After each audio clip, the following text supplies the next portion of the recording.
বাংলাদেশ পুলিশের সাবেক মহাপরিদর্শক বেনজির আহমেদ দুর্নীতির অভিযোগে দোষী সাব্যস্ত হলে তার বিচার হবে বলে মন্তব্য করেছেন আওয়ামী লীগের সাধারণ সম্পাদক ও সেতুমন্ত্রী ওবায়দুল কাদের। রোববার দুপুরে ধানমন্ডিতে আওয়ামী লীগ সভাপতির রাজনৈতিক কার্যালয়ে এক সংবাদ সম্মেলনে তিনি এসব কথা বলেন। ওবায়দুল কাদের বলেন, বেনজির আহমেদ দেশের বাইরে থাকলেও তার বিচার কাজ চলমান থাকবে।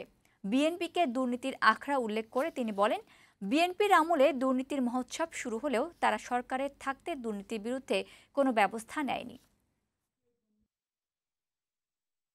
৭৫ পরবর্তীকালে কোনো শাসক, কোনো সরকার দুর্নীতিবাজদের বিরুদ্ধে ব্যবস্থা নেওয়ার সৎসাহস দেখাতে পারেনি।